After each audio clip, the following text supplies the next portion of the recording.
Muito boa noite, mais uma vez, bem-vindos a todos, também àqueles que nos acompanham à distância. Pois bem, é um prazer estar aqui mais uma noite. Nós já nos aproximamos da linha da meta, já faltam poucos dias para terminarmos esta maratona de reuniões, mas pela graça de Deus, para mim, pelo menos, tem sido uma grande bênção e oxalá que pela graça de Deus também possam ser para vós. Como habitualmente, vamos começar com uma oração. Senhor nosso Deus, nosso Pai, mais uma vez nós te estamos muito gratos pela oportunidade e pelo privilégio que tu nos concedes de podermos estar aqui reunidos em teu nome para abrirmos a tua palavra, Senhor, e permitirmos que o teu Espírito nos ensine aquilo que tu nos desejas ensinar através dela. Que privilégio é, Senhor, nós podermos conhecer mais de ti e da tua vontade para nós através da tua palavra. Inspira-nos como tu o tens feito ao longo destes dias e, Senhor, que hoje ao falarmos deste assunto tão importante, a cerimónia oficial pela qual nós podemos nos ligar à família divina, que tu nos dês uma mente aberta e também um coração receptivo para podermos entender a tua vontade para nós. Te pedimos tudo e te agradecemos em nome do Senhor Jesus. Amém. Pois bem, queridos amigos, venham comigo abrir as vossas Bíblias no livro de Gênesis, capítulo 1. Gênesis, capítulo 1, e vamos ler os versículos 26 e 27. Gênesis, capítulo 1 e versículos 26 e 27. Lemos o seguinte: Também disse Deus, façamos o homem à nossa imagem, conforme a nossa semelhança. Tenha ele domínio sobre os peixes do mar, sobre as aves dos céus, sobre os animais domésticos, sobre toda a terra e sobre todos os répteis que rastejam pela terra. Versículo 27. Criou Deus, pois, o homem à sua imagem, à imagem de Deus o criou, homem e mulher os criou. E leiamos agora o versículo 31 que diz: Viu Deus tudo o quanto fizera e eis que era o quê? Muito bom. Houve tarde e manhã, o sexto dia. Pois bem, já tínhamos lido estes textos e a pergunta que eu gostaria de colocar logo no início desta palestra desta noite é a seguinte: fica absolutamente claro na vossa mente que quando Deus criou todas as coisas no início, tudo era puro, perfeito? Absolutamente claro. E nessa criação que Deus tinha feito, quem é que fazia parte dessa criação? O ser humano, que Deus criou o homem e a mulher à sua própria imagem e semelhança. Pois bem, quando a humanidade, quando Adão e Eva saíram das mãos do Criador, pois bem, eles eram totalmente perfeitos. Eram puros, eram santos. A inclinação natural de Adão e Eva era para fazerem o bem. E não havia um coração egoísta, pelo contrário. Pois bem, o seu desejo era amar a Deus sobre todas as coisas e também viverem para o outro e para todos aqueles que pudessem vir a ser os seus descendentes. Pois bem, Adão e Eva foram criados numa imagem completamente perfeita. Reparem como é que Adão é chamado no final da genealogia de Jesus. Vamos ao Novo Testamento, ao livro de Lucas, capítulo 3. Lucas, capítulo 3, já lemos também este texto, mas agora queremos ler numa outra perspectiva. Lucas, capítulo 3, e no versículo 38, no final da genealogia de Jesus, é-nos dito: Cainã, filho de Enos, Enos, filho de Sete, e este filho de Adão. E o que é dito de Adão? Filho de Deus. Adão foi criado como filho de Deus. E se Deus é puro, santo e perfeito, como é que Adão, ao ser criado como filho de Deus, era? Obviamente que refletia a natureza do próprio Deus, de quem era filho. Pois bem, será que Adão e Eva conheciam o mal na sua condição pura e perfeita? É evidente que não conheciam o mal. Pois bem, nós sabemos então que Adão e Eva obedeceram à voz do tentador e vieram a transgredir a vontade de Deus. E uma coisa que eu gostaria de mostrar-vos esta noite, creio que ainda não o fiz, é algo muito interessante quando fala do descendente de Adão, nomeadamente Sete. Venham comigo ver novamente no livro de Gênesis, agora no capítulo 5, Gênesis no capítulo 5 e no versículo 3. Diz assim: Viveu Adão 130 anos e gerou um filho, como é que diz a seguir? À sua semelhança. Pergunto, quando Adão gerou este filho, portanto com 130 anos, já Adão tinha pecado? Absolutamente. Porque reparem, porquê que nasceu Sete? Sete nasceu porquê? Porque Abel foi morto. Ora, quando Abel foi morto, portanto, já havia o pecado, certo? Portanto, Adão agora tem este filho à sua semelhança. E esta semelhança, o que é que isto significa? A semelhança do Adão que já tinha quê? Que já tinha pecado. Então, reparem. Adão foi feito à imagem e à semelhança de Deus. Ou seja, refletia completamente a imagem e a semelhança de Deus. Mas, quando ele teve o seu filho já refletia que semelhança? A semelhança de Deus ou a semelhança do pai dele já caído? A semelhança do pai caído. E, meus amigos, a partir deste momento e em todas as gerações sucessivas, pois bem, o filho ou a filha que vão nascer vão ser sempre à semelhança dos seus progenitores. É por essa razão que o salmista Davi, no Salmo 51 e no versículo 5, Salmo 51, venham ver comigo esse texto, creio que já vimos este texto também, nós estamos a fazer uma pequena revisão. Salmo 51, e aqui no versículo 5, Davi chegou a esta conclusão verdadeiramente inspirada. Diz a ele assim: eu nasci na iniquidade e em pecado me concebeu minha mãe. Porquê que eu digo que é inspirada? Porque ninguém, a não ser pela revelação divina, consegue realmente chegar a esta conclusão de que nós nascemos com esta natureza pecaminosa. Pois bem, quando nós nascemos com esta natureza pecaminosa, qual é a tendência? Bom, a tendência é que essa natureza pecaminosa que nós herdamos dos nossos pais, e os nossos pais, por sua vez, dos seus pais, e os pais deles, por sua vez, dos seus pais, até chegarmos à origem, a Adão. Pois bem, quando nós nascemos com esta natureza pecaminosa, o que é que esta natureza pecaminosa inevitavelmente vai produzir? Inevitavelmente vai produzir atos pecaminosos, palavras pecaminosas, pensamentos pecaminosos. Já aqui vos disse, e vou dizer mais uma vez, nós não temos uma natureza pecaminosa porque pecamos. Nós pecamos porque temos uma natureza pecaminosa. E esta natureza pecaminosa nós recebemos-la como? Recebemos-la de herança, como herança dos nossos pais. Venham comigo ver um texto em 1 de Pedro, no capítulo 1, primeira epístola do apóstolo Pedro, no capítulo 1, e no versículo 18, diz assim: sabendo que não foi mediante coisas corruptíveis como prata ou ouro que foste resgatados. Resgatados de quê? Resgatados do vosso fútil procedimento que vossos pais que vossos pais vos legaram. Qual é o legado que nós recebemos dos nossos pais, então, à luz da Sagrada Escritura? O legado que nós recebemos uma natureza quê? Uma natureza pecaminosa. E essa natureza pecaminosa, mais cedo ou mais tarde, ela vai produzir os seus frutos. E os seus frutos são sempre contra a vontade de Deus. Pois bem, de acordo com 1 de João, no capítulo 3 e no versículo 10, quantas linhagens existem? Isto é algo que nós estamos igualmente a rever. Venham comigo ver 1 de João, capítulo 3 e versículo 10. 1 de João, capítulo 3 e versículo 10. Reparem o que é que diz aqui este texto. Nisto são manifestos os filhos de Deus e os filhos do diabo. Todo aquele que não pratica justiça não procede de Deus, nem aquele que não ama a seu irmão. Quantas linhagens existem? Pois bem, nisto são manifestos os filhos de Deus e os filhos do diabo. Bom, alguma novidade em relação àquilo que nós vimos durante muitas palestras? De que existe a descendência da serpente e a descendência da mulher? Pois bem, aqui, de uma forma muito clara, em termos muito claros, o apóstolo João nos diz que há os filhos de Deus e os filhos do diabo. Bom, a minha pergunta é esta: como é que surgem estes filhos de Deus se, quando nós nascemos com a natureza pecaminosa que herdamos dos nossos pais? Pois bem, venham comigo ver, mas antes disso deixem-me só enfatizar ainda um pouco mais esta questão da nossa natureza pecaminosa.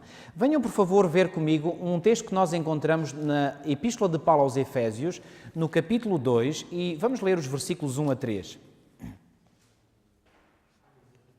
Aliás, aqui, reparem o que é que o apóstolo diz. Ele diz assim: Ele vos deu vida, reparem bem, Ele vos deu vida, estando vós que mortos nos vossos delitos e pecados. Como é que Paulo considera que nós estamos quando nós vivemos nos nossos delitos e pecados? Mortos. Obviamente que esta palavra mortos significa mortos espiritualmente. Versículo 2. Nos quais andastes outrora, segundo o curso deste mundo, segundo o príncipe da potestade do ar, o espírito que agora atua nos filhos da desobediência, entre os quais também todos nós andamos outrora, segundo o quê? As inclinações da nossa carne, fazendo a vontade da carne e dos pensamentos, e éramos por natureza filhos da ira, como também os demais. Como é que nós agimos quando nós vivemos com a natureza pecaminosa? Bom, aqui diz claramente, vivemos segundo as inclinações da nossa carne, fazendo a vontade da carne e fazendo a vontade dos pensamentos. Pergunto, quantos de nós nascemos com uma natureza pecaminosa? Todos. Quantos de nós, pelo facto de nascermos com essa natureza pecaminosa, acabamos por cometer atos pecaminosos? Todos. Esta é a realidade que a Bíblia apresenta. Não conhece aquele texto em Romanos capítulo 3, versículo 10? Vamos recordar. Romanos capítulo 3, penso que todos nós conhecemos, mas nunca é demais nós recordarmos. Romanos capítulo 3 e no versículo 10, repare o que é que esse texto nos diz. Paulo diz assim: como está escrito, e ele está a fazer referência a algo que já estava escrito nas escrituras hebraicas: não há justo nenhum sequer. E no versículo 23 diz: pois todos pecaram e carecem da glória de Deus. Há outra versão que diz: destituídos estão da glória de Deus. Repararam nesta expressão, destituídos estão da glória de Deus? O que é que aconteceu a Adão e Eva quando eles pecaram? Ficaram destituídos da glória de Deus. Qual era a glória de Deus que eles tinham? Era o manto de luz que eles tinham. E quando eles pecaram, ficaram destituídos da glória de Deus. A glória de Deus manifesta-se, nós já vimos esse texto no Salmo 104, como um manto de luz. Então, quando Adão e Eva pecaram, eles foram destituídos da glória de Deus. E todos os seus descendentes estão destituídos da glória de Deus porque todos pecaram. Está claro este ponto? Pois bem, vamos avançar. Vamos agora ainda em Romanos, no capítulo 8 e no versículo 7, vamos ver o que é que o apóstolo Paulo ainda nos tem a dizer sobre esta nossa tendência natural. Repare o que ele diz aqui, Romanos capítulo 8 e versículo 7. Por isso, o pendor da carne, o que é que quer dizer o pendor? O pendor é para onde nós pendemos, para onde nós tendemos, para onde nós caímos. O pendor da carne é o quê? É inimizade contra Deus, pois não está sujeita à lei, não está sujeito à lei de Deus, nem mesmo pode estar. A nossa natureza pecaminosa tende para Deus? Não tende. E aqui o apóstolo Paulo vai ainda mais longe dizendo, não tende nem pode tender. E então reparem o que diz o versículo 8.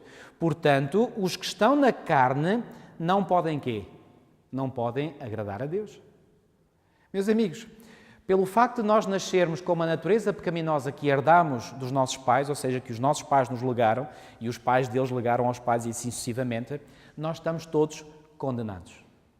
Nós estamos todos, por assim dizer, no corredor da morte. Todos nós merecemos a morte. E que tipo de morte? A morte eterna. Porque o salário do pecado é o quê? O salário do pecado é a morte. E que morte? Morte eterna. Lembram-se desse texto em Romanos 6, 23? Não estamos aqui muito longe, deixem-me ler. Romanos 6, 23, a primeira parte. Porque o salário do pecado é o quê? É a morte. Estamos todos condenados. Porquê? Porque, em algum momento, essa natureza pecaminosa com que nós nascemos nos leva a cometer atos pecaminosos. E, ao cometermos esses atos pecaminosos, como é que nós nos apresentamos perante Deus e perante a sua lei? Como quê? Como culpados. E porque o salário do pecado é a morte, nós estamos todos condenados. Bom, amigos, felizmente há boas novas. Há boas notícias. E as boas notícias é que nós podemos, se quisermos, é uma escolha que tem que ser nossa e só nossa, é uma escolha que é intransmissível. Nós não podemos transmitir esta escolha a ninguém, nem ninguém nos pode transmitir a nós.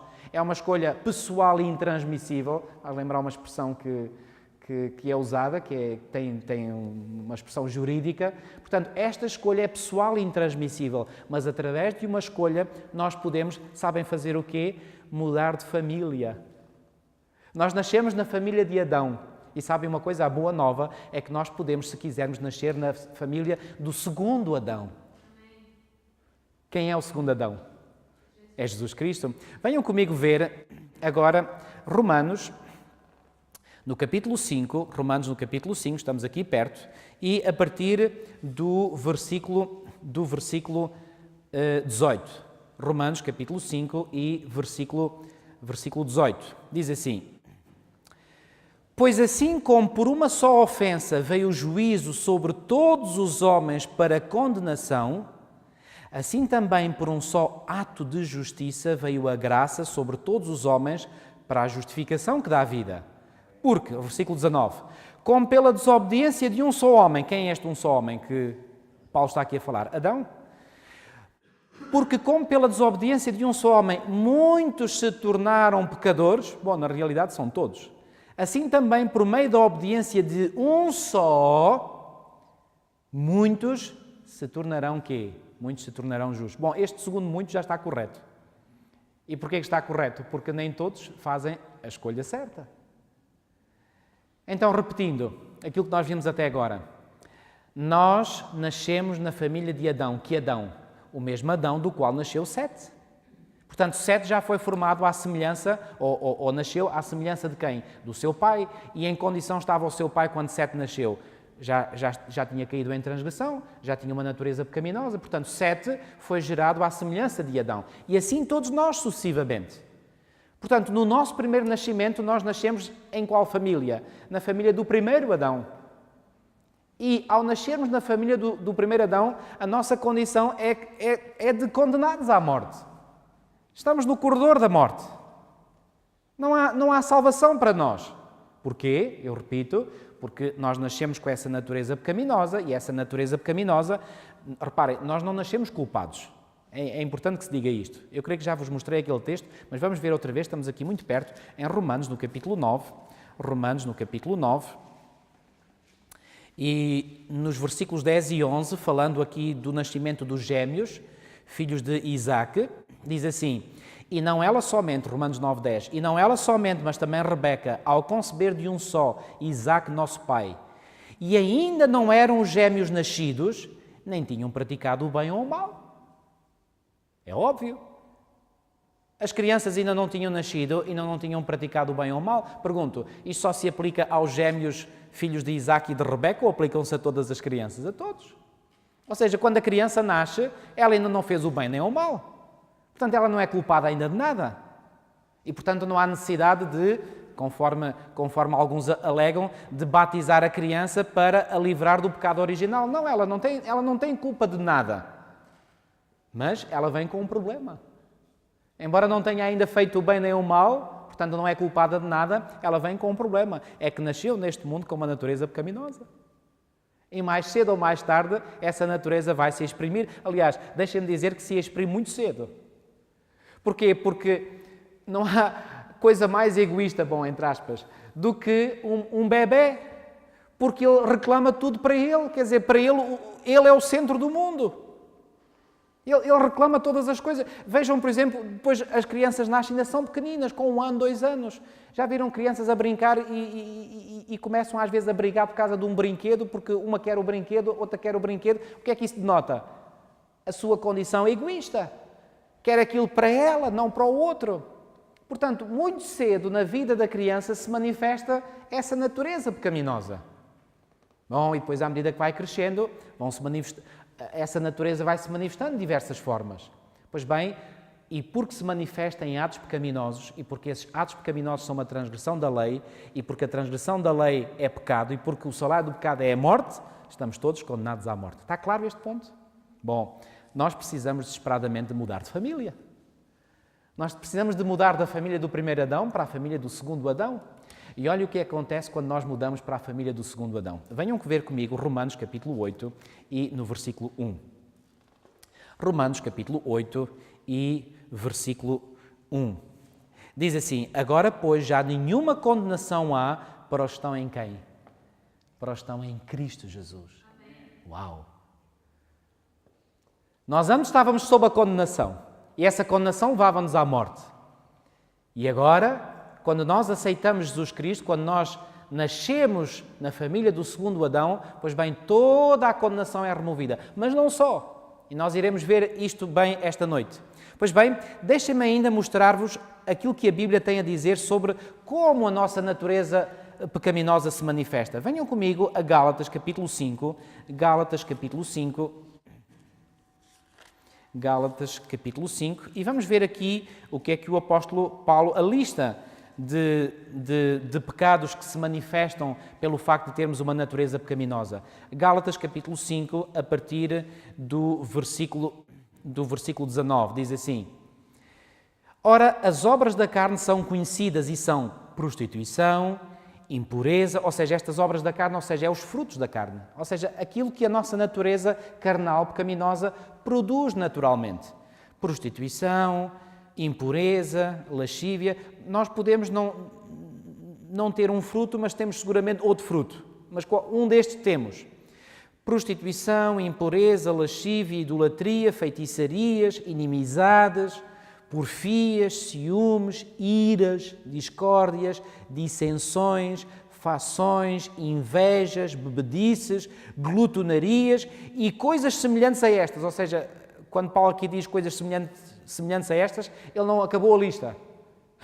A lista ainda podia continuar. E se ele tivesse que continuar a lista, pois bem, esta epístola não tinha só 5 capítulos. Ou melhor, 6. Teria muitos mais. Pois bem, e coisas semelhantes a estas. E agora repare o que é que ele diz. A respeito das quais eu vos declaro, como já outrora vos preveni, que não quê? Que não herdarão o reino de Deus os que tais coisas praticam. Estão a ver a nossa situação de condenados?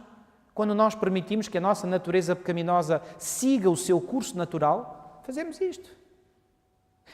Eu lembro-me que aqui há uns anos atrás, eu estava no início do meu ministério, uma vez uma irmã falou comigo e estava um bocadinho angustiada porque o seu marido, enfim, não era o tipo de marido que deveria ser e eu compreendia o sofrimento dela e a determinada altura eu lembrei-lhe de fazer uma pergunta. Aliás, antes de fazer a pergunta eu disse-lhe assim: oh, irmã, isso é tudo natural? E ela disse: natural, pastor? Eu já sabia que o marido era descrente, mas fiz-lhe a pergunta: então, mas diga-me uma coisa, irmã, mas o seu marido é crente ou descrente? Crente? Ele quer saber alguma coisa de Deus, ele é um descrente de primeira. Então, e você não acha natural que um descrente haja dessa forma como você acabou de descrever? Se ele agisse de uma forma correta sendo descrente, isso é que era anormal. Ai, nunca tinha pensado nisso. Pois então pense. Irmãos, o natural, naquele que não teme a Deus e que não tem nenhum amor para com Deus, é que a sua natureza pecaminosa controla a sua vida. E ao controlar a sua vida, o que é que vai acontecer? Estas obras da carne vão naturalmente quê? Vão naturalmente manifestar-se na vida da pessoa. Está isto claro? A Bíblia nos diz que enganoso é o coração e que desesperadamente corrupto. Então nós queremos que de uma fonte corrupta saiam coisas boas? Isto não tem lógica nenhuma. Bom, como é que nós nascemos então numa nova família? Pois bem, já vimos que nós precisamos de aceitar entrar na família do segundo Adão. Agora, o ponto importante que nós queremos agora aqui enfatizar esta noite é este. Qual é, se há, a cerimónia oficial pela qual nós somos adotados na família do segundo Adão? Sabem que, imaginem que vocês veem, por exemplo, uma criança, mesmo que fosse abandonada, vou usar mesmo um exemplo extremo. E vocês olham para aquela criança e acham que aquela criança é muito bonita, muito querida, e vocês querem adotá-la. Vocês simplesmente pegam nessa criança e a levam para casa, sem mais nem menos? É evidente que não. O que é que tem que ser feito? O que tem que ser feito é o quê? Pois bem, se vocês querem adotar uma criança, não importa onde vocês a tenham encontrado, vocês têm que passar por um processo legal de adoção. Vocês têm que ir às autoridades, vocês têm que assumir responsabilidades, vocês têm que assinar documentos. Tudo é feito de uma forma legal e depois de se passar por todo esse processo legal, então essa criança passa a ser uma criança adotada na vossa família. Bom, com Deus é a mesma coisa, amigos. Se nós queremos ser adotados numa outra família, e já vimos a necessidade que nós temos de ser adotados numa outra família, porque nós nascemos numa família e se continuamos nessa família estamos condenados, e quando eu me apercebo, bom, se eu permaneço nesta família, eu estou desgraçado. Então eu tenho que fugir desta família e tenho que ir para outra família. E quando eu sinto essa necessidade de ir para outra família, de ser adotado noutra família, porque eu não nasci na outra família, eu nasci na primeira família, mas eu agora quero ser adotado por outra família. Então, para eu ser adotado noutra família, eu tenho que passar por uma cerimónia, escutem bem, oficial de adoção. Está claro este ponto? Agora a pergunta que eu faço é, qual é a cerimónia oficial de adoção na família do segundo Adão? Essa cerimónia chama-se batismo. O batismo é a cerimónia oficial de adoção. Bom, venham comigo novamente a Romanos, capítulo 6. Romanos, capítulo 6. Romanos, capítulo 6. E vamos ver o que é que aqui o apóstolo Paulo tem a dizer sobre o batismo. Reparem a partir do versículo 3. Ou porventura ignorais que todos nós que fomos batizados em Cristo... Claro, ele aqui está a falar, ele que já era batizado, e já iremos ver mais à frente que o próprio apóstolo Paulo foi batizado. Ele está a falar como pessoa que já viveu o batismo e para outros que já viveram esta experiência, mas está apenas a recordar àqueles que já passaram por esta experiência o que é que essa experiência significa. Então ele diz, ou porventura ignorais que todos nós que fomos batizados em quem? Batizados em Cristo Jesus. Quem é o Cristo Jesus? É o segundo Adão. Fomos batizados em Cristo Jesus, fomos batizados na sua morte. Batizados na sua morte, o que é que isto quer dizer? Bom, já vamos ver o que é que isto significa. Deixem-me ler o versículo 4. Fomos, pois, sepultados com Ele na morte pelo batismo. A propósito, sabem que o batismo, e deixem, estava para falar mais à frente, mas vou falar aqui. Sabem que estou a falar da forma, a forma pela qual somos batizados, de acordo com o ensino da Bíblia, não é aquela forma que é usada para algumas igrejas que deixam cair umas gotas de água em cima da cabeça, ou que fazem uma infusão de água, etc. Não.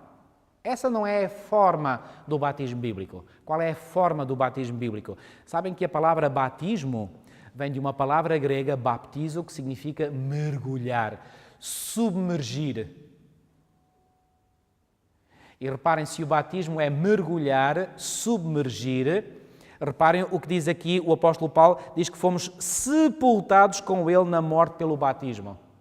Então o que é que significa? Que nós somos quê? Somos mergulhados, submergidos aonde? Em água. E através desta analogia que o apóstolo São Paulo está a fazer, o que é que nós podemos deduzir? Podemos deduzir que ao sermos mergulhados ou submersos na água, ou seja, batizados, nós somos...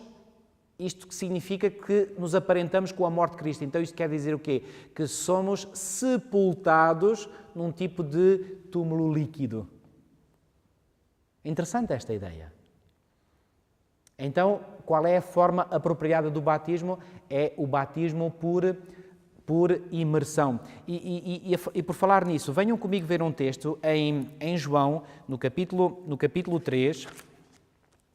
João, capítulo 3... E no versículo 23, João capítulo 3 e no versículo 23, que diz o seguinte, João 3, 23, João estava a batizar num determinado local e repare o que é que nos diz este texto, diz assim, ora João, este João era o João Batista, João estava também batizando em Enom perto de Salim. E agora reparem, porquê? Porque havia ali muitas águas e para lá concorria o povo e era batizado. Eu pergunto, se o batismo fosse apenas derramar umas gotas de água sobre a cabeça, era preciso muitas águas? Claro que não. Portanto, aquela imagem que já apareceu de que Jesus está a ser batizado por João Batista à margem do Rio Jordão e o João Batista aparece com um caco com água e derrama na cabeça de Jesus, isso não tem fundamento nenhum bíblico. Por falar no batismo de Jesus, venham comigo a Mateus, capítulo 3. Mateus, capítulo 3. Mateus, capítulo 3. Versículo 16 diz assim: batizado Jesus, saiu logo da água. Eu pergunto, se ele saiu da água, o que é que isso pressupõe? Que ele entrou lá para dentro, em primeiro lugar. Se eu digo a vocês, eu vou sair desta sala, o que é que isso pressupõe? Que eu, em primeiro lugar, entrei cá para dentro. Então, se Jesus saiu da água, o que é que se quer dizer? Que, em primeiro lugar, entrou lá para dentro. É assim que há um sepultamento? Eu pergunto, quando se faz um sepultamento de alguém, põe-se a pessoa assim dentro da cova e depois atira-se assim uns pozinhos de terra para cima dele. E ele fica sepultado, é isso? Você ri. Mas isso não tem lógica nenhuma. A gente não faz um sepultamento por aspersão de terra. Se bem que há já aquelas pessoas que vão lá pôr um bocadinho de terra. Mas o coveiro faz o resto. E fica bem enterrado o caixão. Portanto, se o batismo é comparado a um sepultamento, não pode ser só com umas pinguinhas de água por cima. Portanto, é uma imersão, é uma submersão. Está claro este ponto? Pois bem, em Atos capítulo 8, vamos ver aqui um batismo que Filipe fez a um determinado homem, que era etíope, Atos capítulo 8, e versículos 38 e 39. Diz assim: então mandou parar o carro, ambos desceram à água. Porquê que ambos desceram à água? Não havia necessidade disso? Se fosse só despejar umas gotas de água. Ambos desceram à água e Filipe batizou o eunuco. E agora reparem, quando saíram da água, entraram para lá, entraram lá para dentro. Bom, aqui os dois entraram, mas um entrou totalmente. Foi aquele que foi batizado. Aquele que batiza não tem necessidade de entrar completamente, mas aquele que é batizado, esse sim, tem necessidade. A propósito, sobre a forma de batismo, sabem que Jesus foi ter com João Batista para que este o batizasse e este não quis? Ele não estava disposto a batizá-lo e ele até apresentou um argumento muito lógico. O quê? Mas eu preciso ser batizado por ti e tu vens ter comigo para eu te batizar? E Jesus diz, não. Espera lá, João, deixa-me explicar. Importa que se cumpra toda a justiça. E deve-lhe ter dado alguma explicação mais, mas que se resume nestas palavras que nós encontramos no Evangelho. E finalmente João admitiu. Eu pergunto, Jesus não poderia, por exemplo, batizar sozinho, ou seja, fazer um mergulho sozinho? Poderia.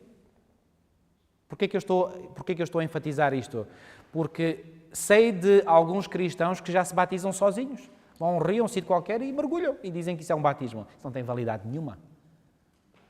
Se Jesus aceitasse esse tipo de batismo, acham que ele teria o trabalho, entre aspas, de convencer João Batista a batizá-lo, tanto mais que João não o queria batizar?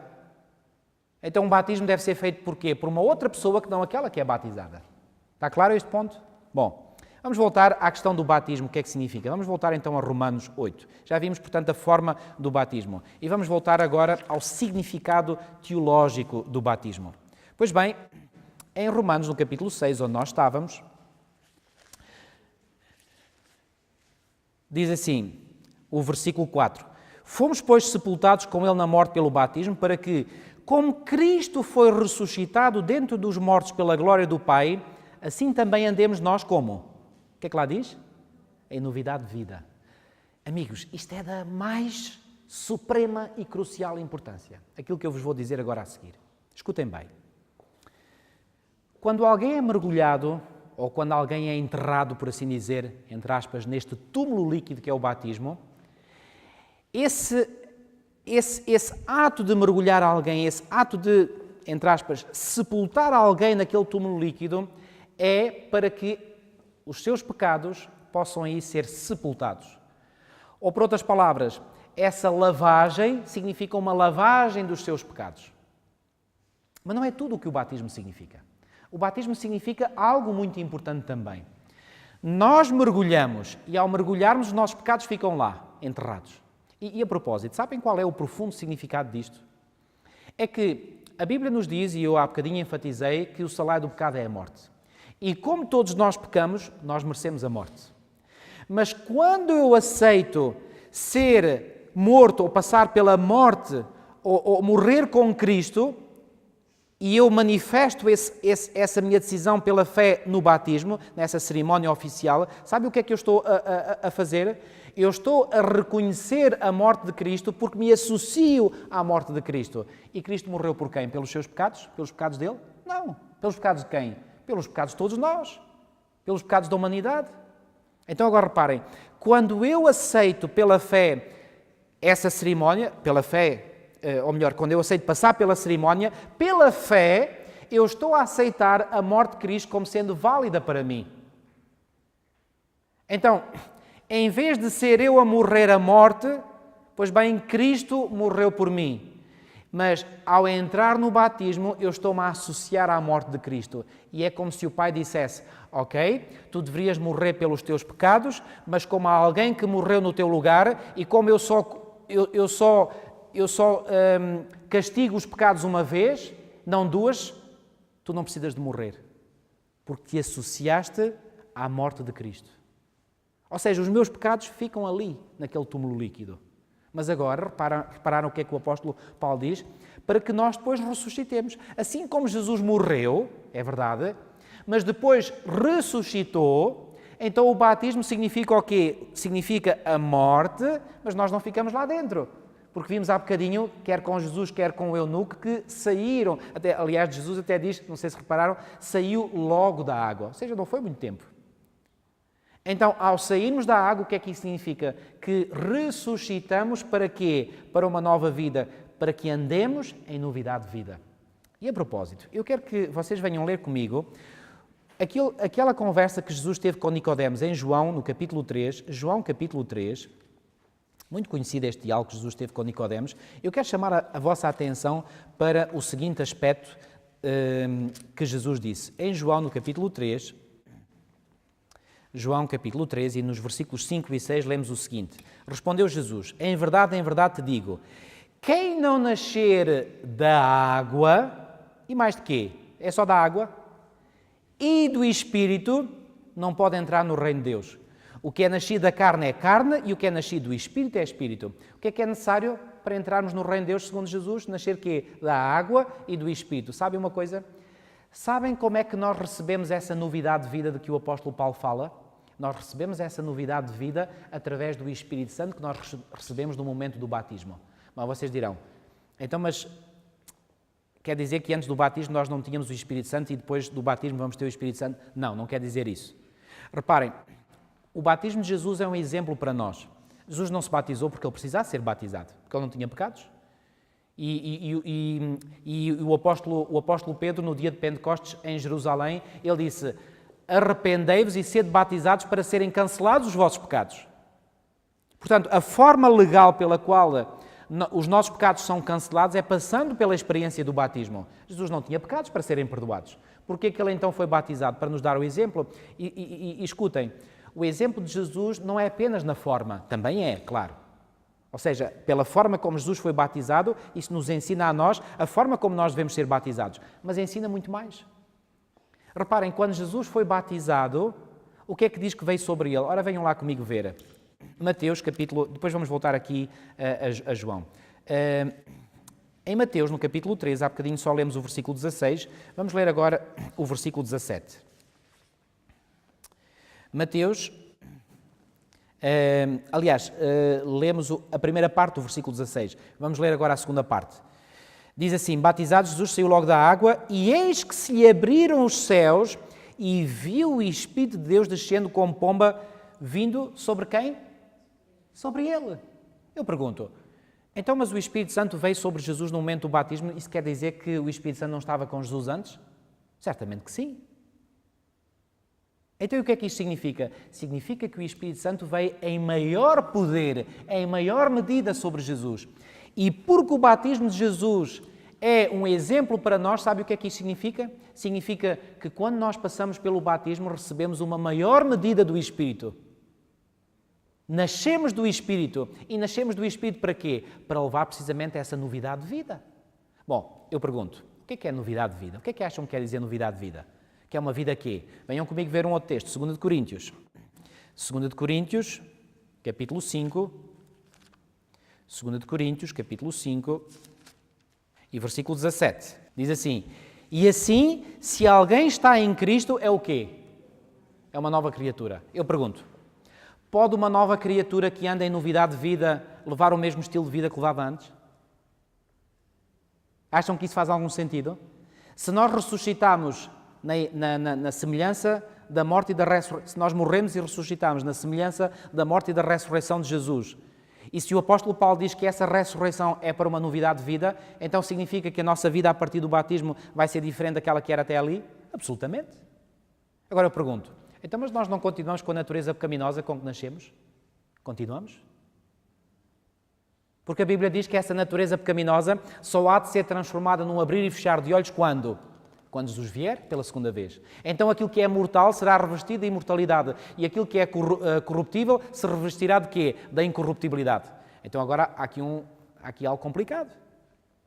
Então se Paulo nos diz que nós ressuscitamos pelo batismo para andarmos em novidade de vida, e se ao iniciarmos uma nova vida após o batismo ainda temos a nossa natureza pecaminosa, a pergunta é, então essa natureza pecaminosa não nos vai levar novamente a pecar? Bom, há muitos que dizem que sim. Bom, e de certo modo é verdade, mas sabem uma coisa? Essa novidade de vida é possível porque o Espírito de Deus vem sobre nós, sobre aqueles que se batizaram, e dá-lhes o poder para levarem uma novidade de vida. Então há duas coisas muito importantes que acontecem no batismo. Os nossos pecados são perdoados, ou seja, nós somos libertados da culpa do pecado, mas também somos libertados do poder do pecado. Nós somos libertados da culpa do pecado pelo perdão, pela lavagem dos nossos pecados passados, mas agora Cristo nos dá o poder, através do seu Espírito, para nós levarmos uma novidade de vida. Bom, eu posso imaginar alguns de vocês a pensar, pastor, mas isso é muito teórico. Eu já fui batizado aqui há uns anos atrás, eu cometi pecados depois do batismo. Eu acredito, porque eu também. Então como é que conciliamos as duas coisas? Sabem uma coisa, amigos? Nós fomos, no momento do nosso batismo, capacitados pelo Espírito Santo para levarmos uma novidade de vida. Mas sabem porque é que aconteceu depois do nosso batismo nós cairmos em pecado? Porque nós não andamos no Espírito dia após dia, porque se o tivéssemos feito, não teríamos caído em pecado. É possível nós levarmos uma vida vitoriosa em Cristo? Venham ver comigo o que é que o apóstolo São Paulo diz. Filipenses capítulo 4 e versículo 13. Tudo posso, menos viver uma vida sem pecado naquele que me fortalece. É isso que o texto diz? O que é que o texto diz? Eu realmente estou a precisar de óculos. Não, mas diz aqui a minha Bíblia também. Tudo posso naquele que me fortalece. Esse tudo inclui o quê? Inclui levar uma vida sem pecado? Obviamente que sim. Amigos, o que eu quero dizer, e eu sei que este assunto é um assunto que tem criado muita controvérsia dentro da Igreja. Há uns que dizem que é possível, outros dizem que não é possível, e então uns dizem, mas não vês, mas a realidade é esta, e outros dizem, não, mas pelo poder de Deus é possível.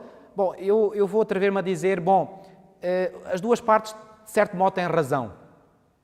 Porque a realidade é que depois do batismo, muitos de nós pecamos, ou talvez para não dizer mesmo todos.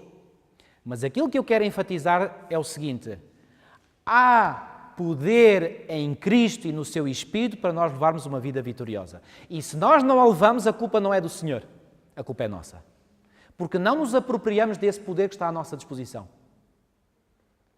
Ficou claro este ponto? Reparem, quando Jesus, por exemplo, perdoou à mulher adúltera, o que é que lhe disse? Perdoados, nem eu também te condeno. Vai e quê? Não peques mais.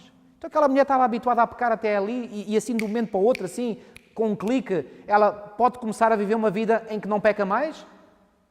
Como é que isso é possível? É possível. Mas é possível como? É possível através do poder do Espírito Santo. O apóstolo Paulo foi bem claro, tudo posso naquele que me fortalece. E Jesus disse, as coisas impossíveis ao homem são quê? São possíveis para Deus. Se eu estou a dizer que não é possível viver uma vida sem pecado, o que é que eu estou fazendo? Eu estou a diminuir o poder de Deus. Eu estou a dizer que Deus não tem poder. Reparem, eu não estou a pôr a tónica sobre nós, eu estou a pôr sobre Deus. Não somos nós que vencemos o pecado, é Deus em nós. Está claro este ponto? Se nós olharmos para nós próprios, é totalmente impossível em toda e qualquer situação. Mas quando eu me entrego ao Senhor e permito que o seu Espírito venha sobre mim, pois bem, Deus habilita-me, pelo poder do Espírito que me concede, a levar uma vida vitoriosa. E se eu digo que isso não é possível, eu estou a diminuir o poder de Deus. Eu estou a limitar o poder de Deus. E Deus não tem poder para vencer o pecado? Uau!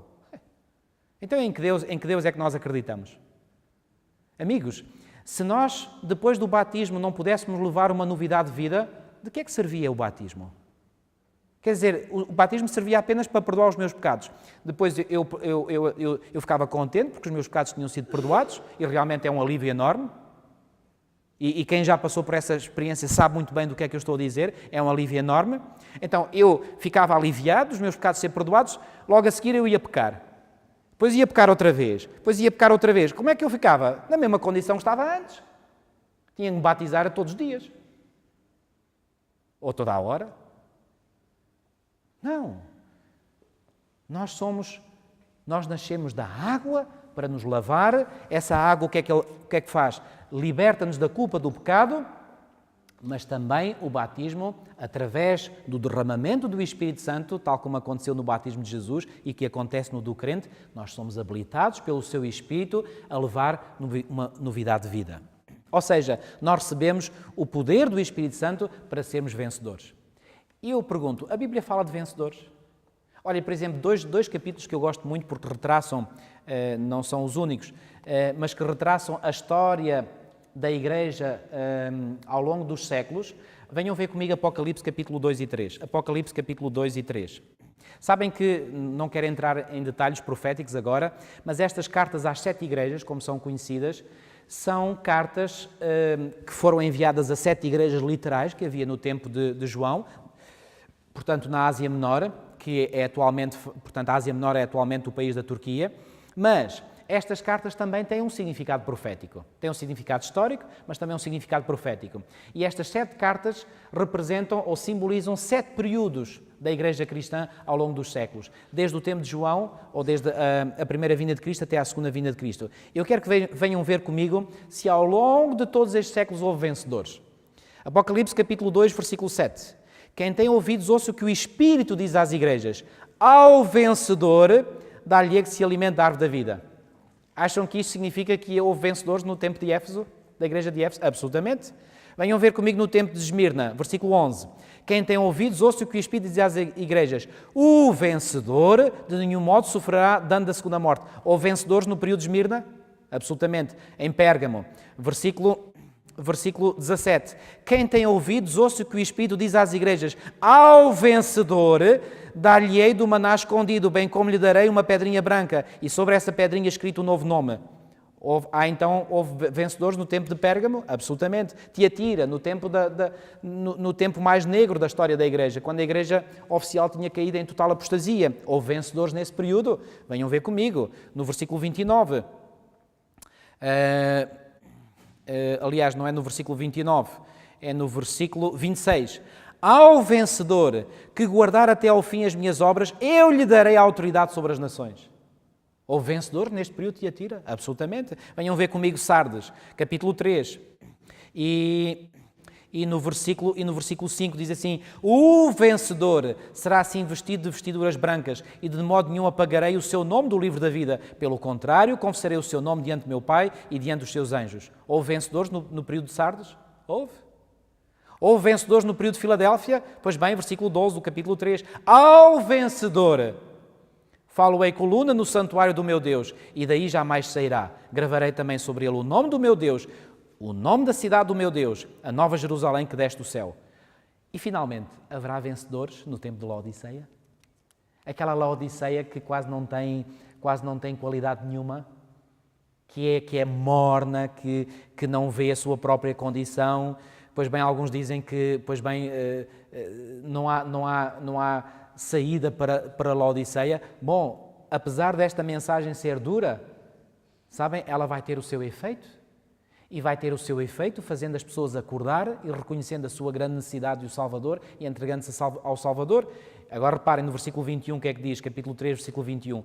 Ao quê?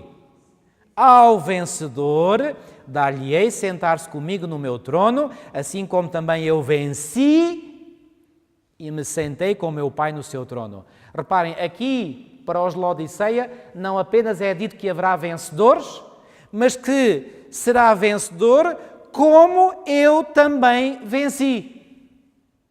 Pergunto, Cristo venceu o pecado? E aqueles que vivem no período de Laodiceia podem ser vencedores como Cristo foi? Absolutamente. Amigos, se dissermos o contrário, estamos a negar o que a palavra de Deus diz. Tão importante que nós compreendamos este assunto. Recapitulando, como é que todos nós nascemos? Nascemos numa condição condenada. Todos nós estamos condenados, todos nós estamos no corredor da morte, aguardando a sentença final. Isto porquê? Porque nascemos na família do primeiro Adão. E ao nascermos na família do primeiro Adão, nós nascemos com uma natureza pecaminosa. E essa natureza pecaminosa vai se manifestar em atos pecaminosos, em palavras pecaminosas, em pensamentos pecaminosos. Nós seguimos, conforme vimos no apóstolo São Paulo, as inclinações da nossa carne e dos nossos pensamentos. É assim que nós somos. Estamos todos condenados. Porque ao cometermos pecados, nós estamos condenados à morte, porque o salário do pecado é a morte. Agora, há uma necessidade absoluta de nós mudarmos de família. E nós mudamos de família como? Aceitando entrar na família do segundo Adão. Quem é o segundo Adão? É Jesus Cristo, que foi vencedor. E quando eu entro na família do segundo Adão, então, reparem, eu deixo de ser o escravo que era. Lembram-se ainda daquela história que nós vimos? Daquela alegoria que Paulo utilizou dos dois filhos de Abraão, de Ismael e de Isaque? O primeiro nascimento, ou seja, o primeiro filho que Abraão teve, representa o quê? Representa o nosso primeiro nascimento. Nascemos todos ismaelitas. E como ismaelitas nós somos o quê? Escravos. Assim como Ismael era escravo porque era filho de uma escrava. Portanto, tecnicamente, ele era escravo. E se era escravo, ele podia herdar alguma coisa que era do seu pai, de Abraão? Nada, zero. Como escravos que nós nascemos, o que é que nós podemos herdar do nosso pai? Das promessas, das bênçãos, da herança, podemos herdar alguma coisa? Nada, zero. Mas quando nós passamos pelo segundo nascimento, representado pelo nascimento de Isaque, quando nós vivemos o segundo nascimento, então aí passamos de quê? Passamos de escravos a quê? A filhos. E os filhos herdam? Herdam. Herdam o quê? Tudo o que o Pai tem. Qual Pai? O Pai do céu. Então o Pai do céu o que é que nos dá como herança? Dá-nos vida, dá-nos bênçãos, dá-nos terra para vivermos para sempre. Isto não é maravilhoso? Não são isto boas novas? Não é isto o Evangelho? Aliás, a palavra Evangelho significa isso mesmo, boa nova. Não é isto uma boa nova? Bom, se isto não é boa nova, não sei o que é que boas novas são para vós. E agora repetindo ou resumindo o que vimos e concluindo, como é que nós podemos então, qual é a cerimónia oficial pela qual nós mudamos de família? Passamos da família do primeiro Adão à família do segundo Adão. Essa cerimónia oficial é o batismo. E pela cerimónia do batismo, nós mostramos pela fé que queremos morrer com Cristo. Não é morrer no lugar de Cristo. Não, a morte de Cristo não pode ser comparada por ninguém. Nós morremos com Cristo. Ou seja, nós nos associamos simbolicamente à sua morte. E ao nos associarmos simbolicamente à morte de Jesus, pois bem, os meus pecados passam para Ele e Ele morreu já no meu lugar. E eu não tenho que morrer pelos meus pecados. Porque os pecados portanto, só recebem o castigo uma vez, não duas. E então eu associo-me pela fé à sua morte e associo-me também pela fé à sua ressurreição. A morte para a vida anterior, que fica sepultada, e agora eu ressuscito para quê? Para novidade de vida. Nasço da água que me limpa do passado, do meu passado, e nasço do Espírito que me capacita, que me dá poder para eu ser um vitorioso. Amigos, eu quero terminar dizendo isto. Esta nossa caminhada em novidade de vida é isso mesmo, uma caminhada. E se alguém já passou por essa cerimónia e entretanto caiu, não desanima. Porque apesar de nós, alguns dirão, pastor, mas eu depois do batismo, eu já me batizei há tantos anos, eu nunca refleti ao longo da minha vida totalmente a imagem de Cristo. Amigos, isso pode ser verdade, não contesto. Mas deixem-me dizer-vos uma coisa, apesar das vossas falhas, o Senhor continua a reconhecer-vos como filhos de Deus. Porque quando nós nascemos no batismo, nós passamos de escravos a filhos. Eu pergunto, quando o filho pródigo daquela parábola que Jesus contou, ele saiu de casa e andou lá por fora, ele deixou de ser filho? Ele passou de filho a escravo? Ou não? Bom, ele quando chegou, ele reconhecia que não merecia mais ser chamado quê? Ser chamado filho. E o pai aceitou-o como escravo, como servo. Aceitou-o como quê? Como aquilo como ele nunca deixou de ser, filho. Amigos, talvez a vossa experiência possa ser a experiência do filho pródigo. Talvez vocês possam ter ido para longe do lar, se ter afastado de casa. Mas saibam uma coisa, não deixaram, se calhar por isso, de ser filhos. E o Senhor quer que vocês voltem ao lar. E se voltarem ao lar, como é que Ele vos vai receber? De braços abertos? Até vai correr ao vosso encontro? Não são isto boas novas, maravilhosas? Amigos, quão maravilhoso e quão poderoso é o Evangelho. O Evangelho que nos dá esta garantia de nós podermos passar de uma família na qual estamos condenados à morte a uma família na qual estamos condenados, entre aspas, à vida e vida eterna. Uau, que maravilha! Não querem aceitar o Senhor como o vosso Salvador e Senhor? Através, precisamente, desse passo de fé do batismo, que é a cerimónia oficial, repito, de adoção? E aqueles que já passaram não querem... Talvez se foi o caso de se terem desviado, de terem andado longe, não querem voltar ao lar. Pois bem, amigos, enquanto é a oportunidade, aproveitem essa oportunidade. Voltem ao lar. Ou então entreguem-se ao Senhor pelo batismo e o Senhor dará uma grande herança para cada um de nós. Amém. Que Deus seja louvado por isso. Amém. Vamos orar. Senhor nosso Deus, nosso Pai, muito obrigado, Senhor, porque de uma forma tão clara Tu nos revelaste através da Tua Palavra este grande milagre que Tu queres fazer e na vida de muitos de nós já estás a fazer há muito tempo, que é o milagre da conversão.